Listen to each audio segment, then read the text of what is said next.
A Nicei tem planos de revolucionar o mercado de farmácias aqui no Brasil. Eles também têm a intenção de abrir o capital na Bolsa de Valores, ou seja, você poderia investir nas suas ações através de um IPO. A gente também vai entender se vale a pena investir num IPO e a gente também vai compreender se vale a pena investir no setor de farmácia. Então fica comigo até o final do vídeo que hoje tem muito conteúdo de qualidade aqui. Então já deixa um dedo like aí para fortalecer o canal. Fechou? Primeiro ponto que a gente tem aqui.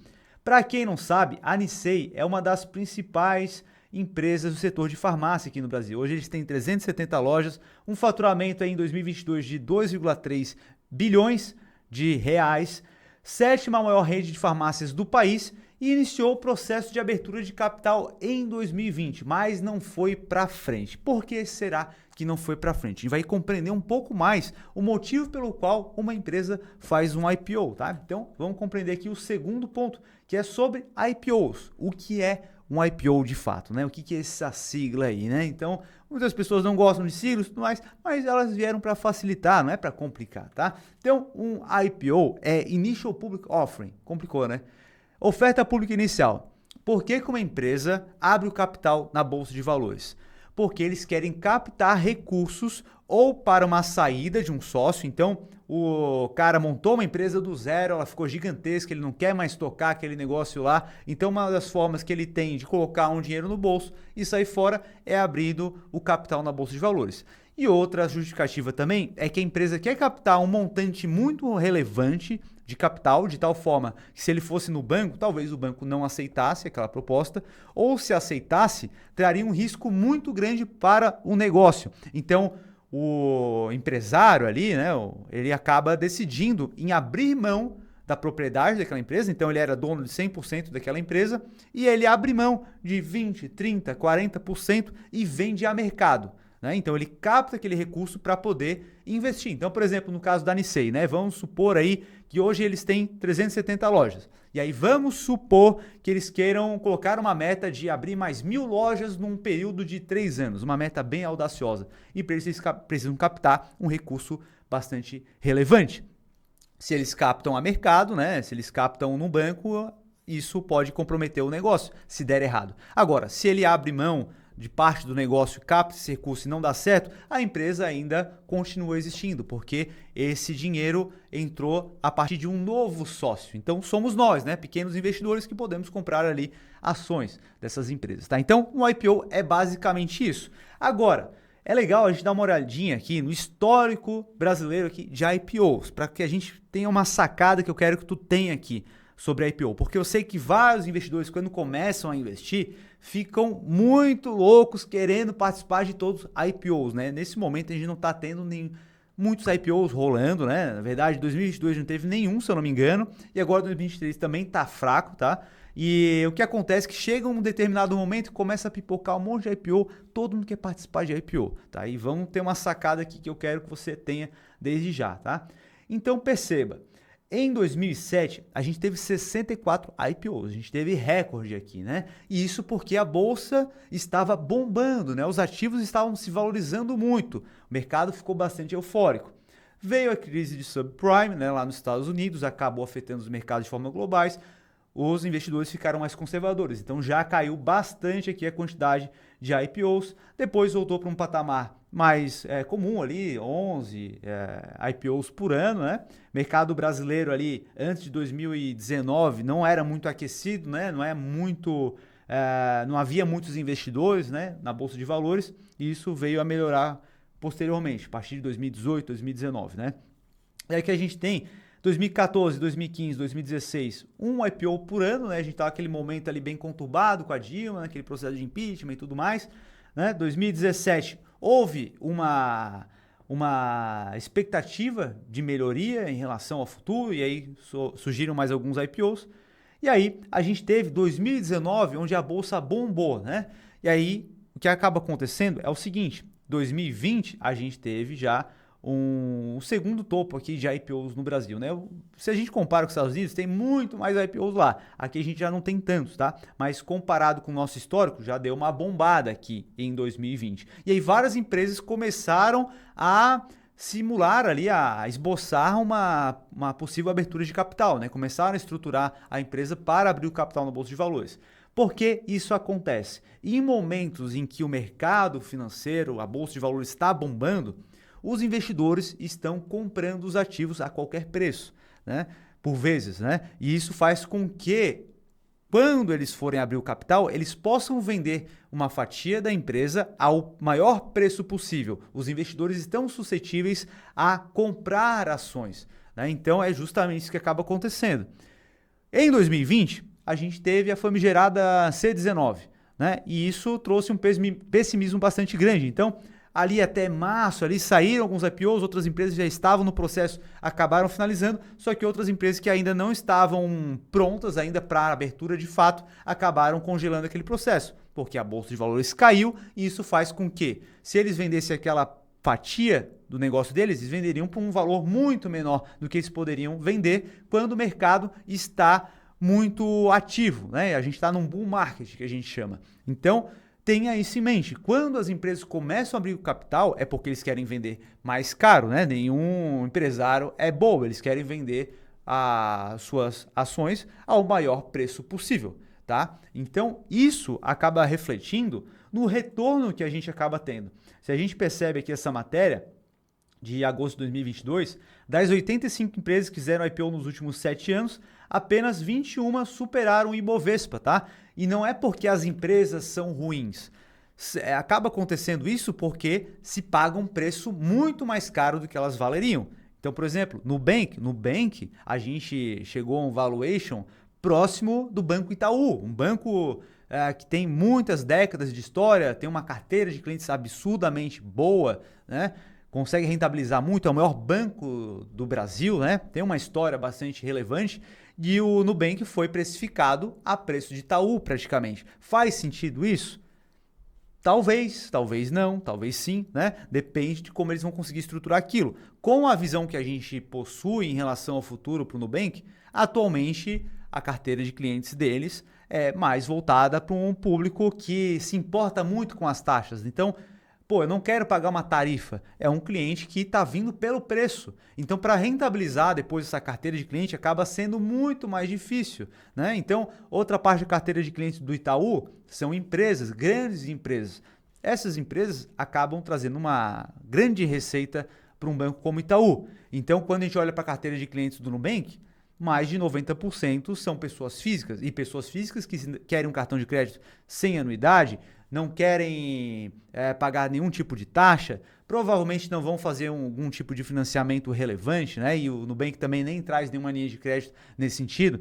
Então, olhando toda essa conjuntura, né, fica difícil dizer que o Nubank vale, de fato, o valor de Itaú, né? É claro que no futuro pode vir a valer, né? Mas nesse momento acaba sendo difícil. Isso acaba refletindo justamente no preço negociado, né? A partir do momento que o recurso fica mais escasso, né? As taxas de juros começam a subir e tudo mais, e como o Nubank precisa de muito capital investido ali para manter essa operação, uma vez que eles não entregam lucros consistentes, né? É uma atividade que dá bastante prejuízo, investem bastante em marketing, estão expandindo para além do Brasil, né? Em vários outros países, né? Eles precisam começar a fazer o marketing lá para poder crescer, então é um banco em expansão, precisa de investimento. Quando o dinheiro fica mais escasso, né, as fontes começam a secar, o mercado acaba precificando e jogou para baixo suas ações, enquanto outros bancos mais consolidados se mantiveram ali, acabaram até se valorizando um pouco nesse mesmo período, tá certo? Então é isso que a gente precisa levar em consideração. Quando tem um processo de IPO, provavelmente a gente está no mercado de alta, então a gente provavelmente vai pagar mais caro para aquele ativo. Não quer dizer que seja um mau investimento, porém a gente precisa olhar com mais calma, beleza? Então tenha isso em mente aí que é bastante importante. Agora, por que a Nissei está vindo aí revolucionando, né? Então saiu aqui essa matéria na Infomoney, né? Então a Nissei fala, né, que vende-se de tudo, até remédios, né? Então, uma rede de farmácia está falando que vende até remédios. Então, a rede de farmácia Nissei captou 250 milhões e prepara-se para avançar em São Paulo com um propósito de drugstore, né? Então, para quem não sabe, drugstore, farmácia, né?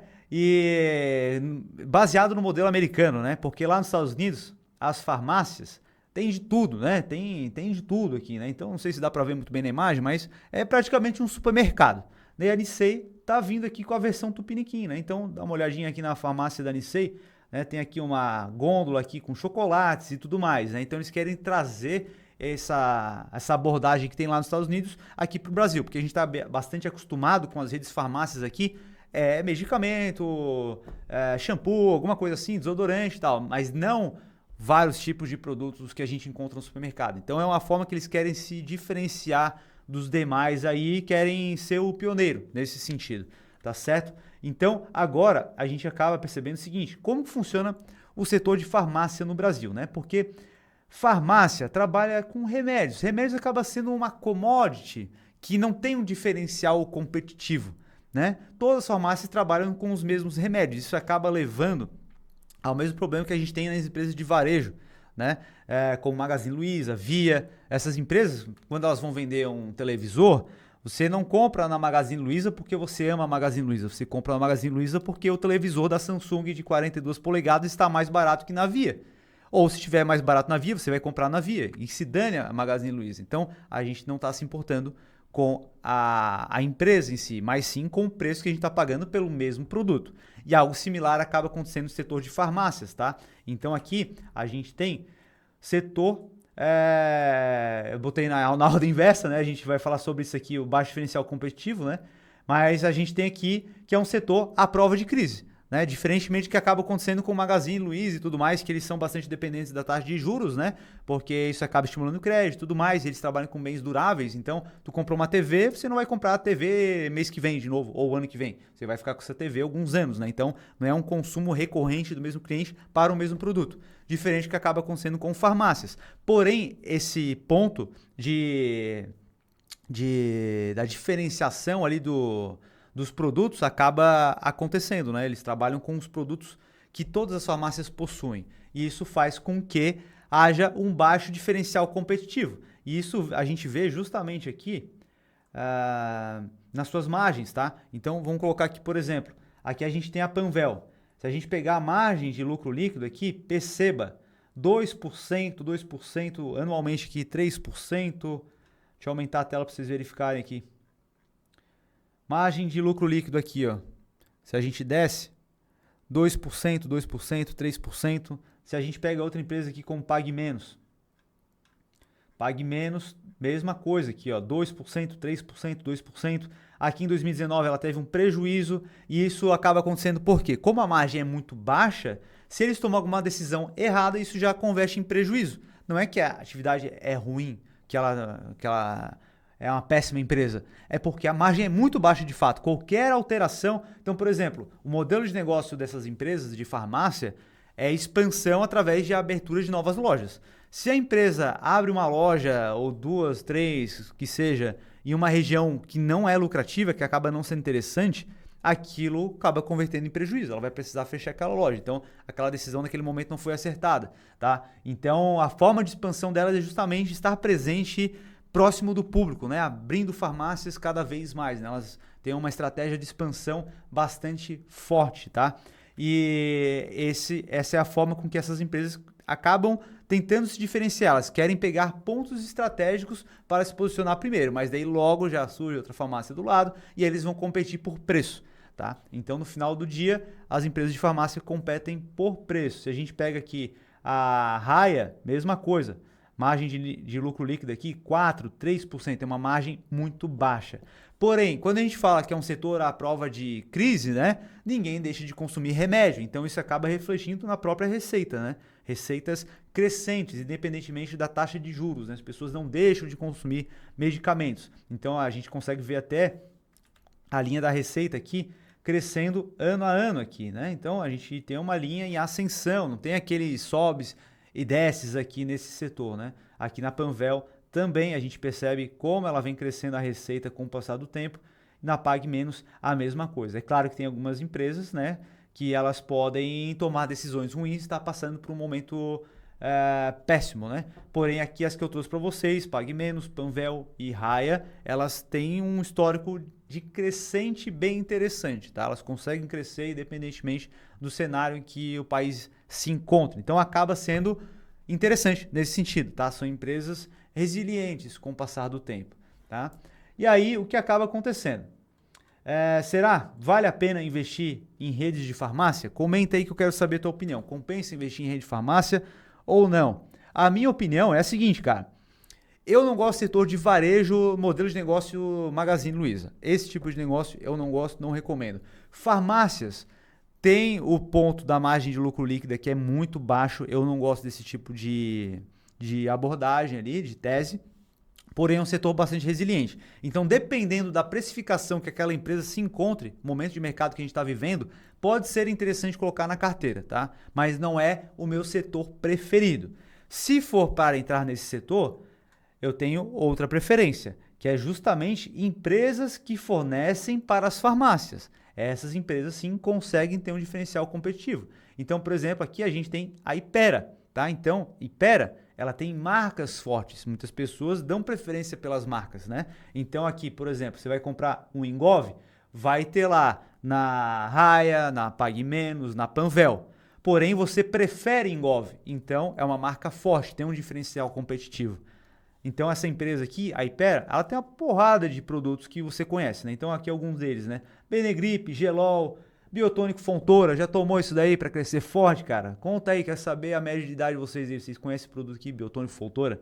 Né? Tem aqui também FIM, que é um...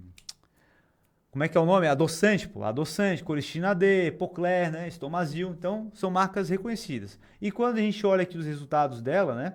Ela cresce também, porém, ela tem margem de lucro aqui. Ela tem uma margem grande, né? Então, 22%, 23%, 22%, 32%, ela tem uma margem muito mais saudável para se trabalhar, tá? Então, eu já prefiro esse tipo de empresa aqui. A gente também tem a Johnson & Johnson, né? Então a gente tem aqui também a outra gigantesca, muito maior que a Hypera e também tem uma porrada de produtos que você consome aí, conhece, né? Então algumas marcas aqui, Band-Aid, Listerine, Cotonete, Tylenol, Carefree, né? Então várias marcas que são fortes, têm um diferencial competitivo. As pessoas preferem comprar esse produto aqui, Johnson Baby, né? Porque é uma marca já forte, sabe que é eficaz e tudo mais. E se a gente olha também para os resultados dela, ela já teve resultados melhores, porém ela ainda tem uma margem interessante aqui e tem uma marca muito forte por trás também, né? Várias marcas dentro da marca Johnson & Johnson que são muito fortes, tá? Isso é um diferencial competitivo muito grande. Então, eu prefiro esse tipo de empresa aqui. Então, comenta aí embaixo que eu quero saber a tua preferência. E se você tá aqui até agora, cara, então deixa um dedo like aí para eu saber que você chegou aqui até agora. E para saber que tu chegou até agora, comenta casca grossa. Sou investidor casca grossa para eu saber que você assistiu até o final, cara. Se você chegou até o final, parabéns, você é diferenciado, tá? Agora eu vou deixar um vídeo bem aqui embaixo que eu acredito que vai gostar e a gente se vê no próximo vídeo. Um abraço.